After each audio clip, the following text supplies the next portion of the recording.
Love at First Sight, ang simula ng love story ni Paul at Hannah. Unang nakita ni Paul ang dalaga nang magbagsak siya ng gulay sa bayan. Naglalakad-lakad noon si Hannah kasama ang nanay niya, naghahanap ng mauupahan. Narinig yun ni Paul, kaya't nilapitan niya ang dalawa at sinabing may alam siyang paupahan, sa loob nga lang ng baryo. Natuwa ang mag-ina at agad sumama kay Paul para makita ang sinasabi nitong paupahan. Excited ang binata nang ipakita ang bakanting bahay na ang pamilya mismo nila ang may-ari. Ipinagawa iyon ng tatay niya para sa ate niya dahil mag-aasawa na ito. Ayaw na mawalay sa kanila. Kaso, pagkatapos ng kasal, ay isinama ito ng napangasawa sa Maynila, kaya ang bahay na ipinagawa ng tatay niya ay gusto na lang muna nilang paupahan. Pag bumalik ang ate niya at pamilya nito ay saka na lang ulit nila ibibigay sa kanila. Mula nang umupa si Hannah at nanay niya roon ay lagi nang nakangiti si Paul. Gustong gusto niya nakikita ang dalaga hanggang sa hindi na siya makatiis. Niligawan na niya ito. Nagulat siya dahil hindi na nagpakipot ang dalaga. Sinagot agad siya. Katwiran ni Hannah, kung mahal mo ang isang tao, sabihin mo na agad. Iparamdam mo na agad. Wala kasing makakapagsabi kung ano ang mangyayari mamaya o bukas. Sabihin mo na at gawin mo na ang gusto mong gawin na parang huling araw mo na sa mundo. Dahil sa mga sinabi ng dalaga ay lalong humanga sa kanya ang binata. Kaya naman lahat ng pagsisilbi ay ginawa nito sa kanya. Taga-igib, taga-kuha ng mga kahoy na panggatong at kung ano-ano pa. Hindi nagtagal, sina Paul at Hannah ay ikinasal ng simple sa huwes. Saka na lang daw sila magpapakasal sa simbahan kapag nakaipon na ng pera. Nang magkasama na sila sa iisang bubong ay sakalang unti-unting napapansin ni Paul ang mga kakatuwa sa kilos ni Hannah. Ang nanay noon ni Hannah ay nagpunta sa ibang bayan. May mga kakausapin at aasikasuhin daw na mahalagang bagay. Matatagalan, kaya sila lang dalawa ni Hannah sa bahay ang magkasama. Isang beses, naalimpungatan siya sa lakas ng alulungan ng mga aso. Wala sa tabi niya ang asawa, kaya dali-dali siyang tumayo at lumabas ng silid. Naabutan niya ito na palabas ng bahay. Tinanong niya kung saan ito pupunta. Ang sabi ni Hannah, nakarinig siya ng kaluskos sa labas. Titignan lang sana niya. Hindi niya ito pinayagan na lumabas dahil gabi na. Baka kung anong meron sa labas mapahamak pa ito. Sumunod naman si Hannah at pumasok na ulit sila sa kwarto. Sunod na gabi ay nagising na naman si Paul na wala ulit sa tabi niya si Hannah. Nag-alala siya nang wala rin ito sa loob ng bahay. Hahanapin na sana niya sa labas, ngunit pagbukas niya ng pinto ay siyang bungad nito sa pintuan. Gulat na gulat siya nang makita ang mga mantsa ng dugo sa damit nito. May sugat din sa braso. Tinulungan muna niya ito na magamot ang sugat bago niya tinanong kung anong nangyari. Ayon kay Hannah, sumilip siya sa bintana kanina. Nakita niyang sinisira ng isang ligaw na aso ang mga pananim nila. Kaya't lumabas siya para bugawin ito. Pero matapang ang aso. Sa halip na umalis ay sinakmal siya. Mabuti na nga lang daw at hinarang niya ang braso niya sa mukha. Kung hindi, ang mukha niya ang makakagat ng aso.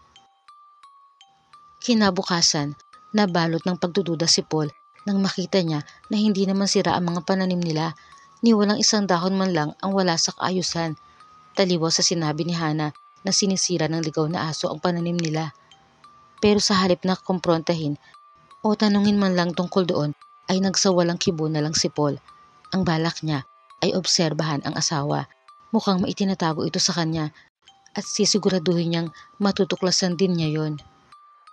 Kasabay ng mga pagdududa ni Paul kay Hannah ay ang pagkalat ng balita sa sunod-sunod na pag-atake ng aswang sa kanilang baryo. Tapos ay lagi rin siya nakakarinig ng mga kakatuwang kaluskos sa paligid ng bahay nila. Hindi maiwasan ni Paul na mapaisip kung may kinalaman ba ang asawa sa mga pangyayaring yon, kung may kaugnayan ba ito sa aswang. Umaga, nagpaalam si Hannah na pupunta sa talipapa para bumili ng ulam. Gusto sanang samahan ni Paul pero ayaw ni Hannah. Hindi alam ni Paul kung bakit parang kinukutuban siya ng hindi maganda. Mga ilang minuto pagkaalis ni Hannah ay naisip niya itong sundan. Nakita niyang hindi pa ito dumiretso sa talipapa. Sa halip ay huminto sa waiting shed na kahoy at doon ay may kinausap na isang lalaki. Hindi napigilan ni Paul ang sarili. Tinawag niya ang asawa at galit na tinanong kung sino ang lalaking kausap nito. Mahinahon namang nagpaliwanag si Hannah na isang kaibigan ang kausap niya at meron lang itong tinanong sa kanya. Tapos ay tinalikuran na siya ni Hana. Dahil doon ay nagkaroon ng ibang kulay ang pagdududa ni Paul sa asawa. Hindi na tuloy siya makatulog sa kakaisip kung ano talaga ang kaugnayan ng lalaking yun sa asawa niya. Masyado na siyang nahihiwagaan sa mga ikinikilos ni Hana nitong mga nakaraang araw at gabi. Tila palagi itong alikaga, bigla-biglang nawawala sa gabi at sa umaga naman ay tila hindi mapakali. Kaya naman sa muling pagsapit ng gabi ay kinondisyon ni Paul ang sarili na hindi talaga siya matutulog. Babantayan niya si Hana, hihintayin niya ang paglabas nito at susundan para malaman na niya kung ano ba talaga ang inililihim nito. Naghahalo ang emosyon niya, nag-aalala at natatakot sa maaring matuklasan. Baka nga aswang ang asawa niya at baka meron din itong kalaguyo. Napaantanda na lang si Paul, sabay-sabing sana ay nagkakamali lang siya ng hinala. Bandang 12:00 ng gabi, hindi napiko sa paghihintay si Paul. Naramdaman niyang bumangon si Hana sa higaan. Nagpalipas lang siya ng ilang segundo at maingat na niya itong sinundan. Nagmamadali si Paul dahil baka biglang mawala si Hana sa paningin niya. Nang bigla ay may makasalubong siyang mga nagroronda mula sa kabilang direksyon na taliwa sa tinungo ni Hana. Inusisa siya ng mga nagroronda kung saan siya pupunta. Aniya, may nakita kasi siyang baboy ramo sa harapan ng bahay nila. Binugaw niya at sinundan, kaso biglang nawala sa paningin niya. Tapos ay nagturo ng direksyon si Paul kung saan niya huling nakita ang baboy ramo. Nang umalis na ang mga nagroronda ay sa kanya ipinagpatuloy ang pagsunod sa asawa sa kabila namang direksyon. Napahinto at napakubli si Paul sa likod ng puno nang makita si Hana na napapalibutan ng mga nakakatakot na nilalang. Sa tingin niya ay mga aswang. Bigla siyang nalito. Kung aswang ang asawa niya, bakit ito aatakihin ng mga kapwa aswang? Pero kahit ano pa man ang katotohanan ay hindi niya pwedeng pabayaan ang asawa sa ganoong sitwasyon. Kahit ikamatay pa niya, kailangan niyang iligtas ang babaeng pinakamamahal niya. Lakas loob siyang pumulot ng kahoy at saka lumabas sa pinagkukublihan. Hinamon ang lahat ng mga aswang na nakapalibot sa asawa niya. Sumigaw siya na tantanan ng asawa niya at siya ang harapin. Gulat na sabay-sabay na napalingon ang mga aswang sa kanya. Si Hana naman ay nanatiling nakayuko at nakikiramdam. Unti-unting hinuhugot ang punyal na nakatago sa gilid ng suot na maong short. Akmang aatakihin ng mga aswang si Paul. Nanayo ang lahat ng buhok sa katawan niya, as in lahat dahil sa takot.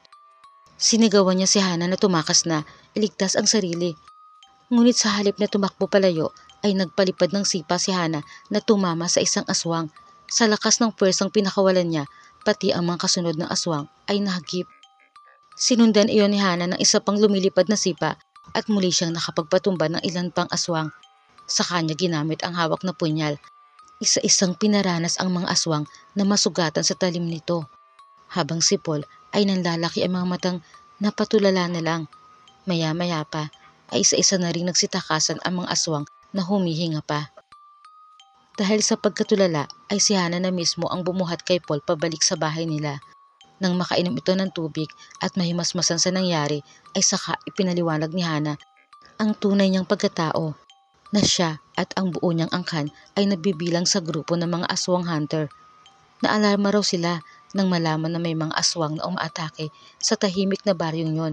Kaya tuwing gabi ay lumalabas siya para manghunting ng aswang.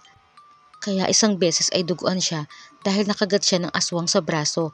Alibay lang niya yung tungkol sa aso. At yung lalaking kausap niya ay sugo ng nanay niya para alamin ang status ng mga aswang sa baryong yun at kung okay lang siya dahil ang nanay niya ay sa ibang bayan naman ng hahanti.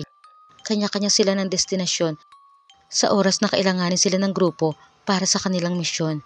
Hindi raw niya yun ipinagtapat kay Paul dahil ayaw niyang madama ito sa magulo niyang mundo. Lagi may banta ng panganib dahil sa mga kalaban nilang mga aswang.